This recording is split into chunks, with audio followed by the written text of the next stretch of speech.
দেশের আলেম ওলামাকে জেলখানায় বন্দি করে ফাঁসি দিয়েছে, দেশের আলেম ওলামাকে জেলখানায় বন্দি করে আজীবন জেলে রেখেছে। দেশের সুনামধন্য সুখ্যাতিপূর্ণ বক্তা জনাব দেলোয়ার হোসেন সাঈদী রাহিমাহুল্লাহ তার একজন, যাকে আজীবন জেলে থেকে দুনিয়া থেকে বিদায় নিতে হয়েছে। কেনা তাকে চিনে না, কেনা তাকে জানে না। স্বৈরাচারী শাসক নির্বিচারে কত মানুষকে হত্যা করেছে। এই দেশের নিরীহ নিরপরাধ ভবিষ্যতে জাতীয় সম্পদ শত শত শিক্ষিত ছেলেকে হত্যা করেছে। সম্মানিত দিনী ভাই বোন, আপনারা জানেন তাদের কথা। এই দেশের উন্নয়নের নামে শত লাখ কোটি টাকা বেহিসাব টাকা লুটপাট করেছে। কত বড় নির্যাতনকারী মানুষ হলে এমনটা হতে পারে? দেশের লাখ কোটি টাকা খরচ করে এই দেশে স্বাধীনতার নাম দিয়ে শত হাজারো মূর্তি ভাস্কর্য তৈরি করেছে। জুলুমের নাই শেষ, নির্যাতনের নাই শেষ।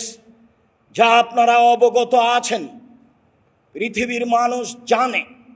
নির্বিচারে বহু মানুষকে হত্যা করেছে, ক্রস ফায়ারে বহু মানুষকে হত্যা করেছে, বহু মানুষকে গুম করে অন্যায়ভাবে ন্যাক্কারজনক, নোংরা, অশোভনীয়, ঘৃণিত পদ্ধতিতে হত্যা করেছে।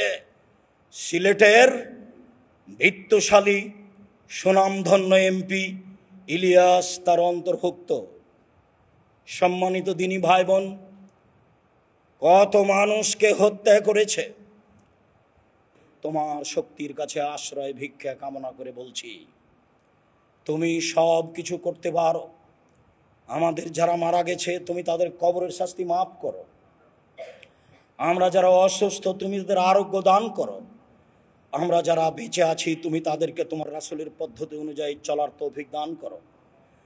তুমি আমাদের জন্য ন্যায়পরায়ণ শাসক দাও, তুমি করতে পারো।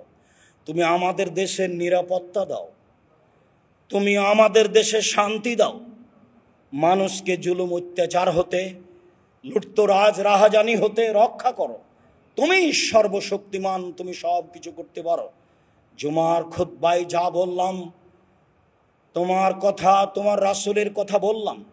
আমরা সাধারণ মানুষ তোমার কাছে জোরালো দাবি রেখে যাচ্ছি, তুমি আমাদের এই দাবি দাওয়া কবুল করো। তোমার শক্তির নিকটে, তোমাকে সর্বশক্তিমান মনে করে, তোমাকে অন্তর থেকে প্রাণপণে বিশ্বাস করে, তোমার দরবারে দেশের সার্বিক কল্যাণ কামনা করে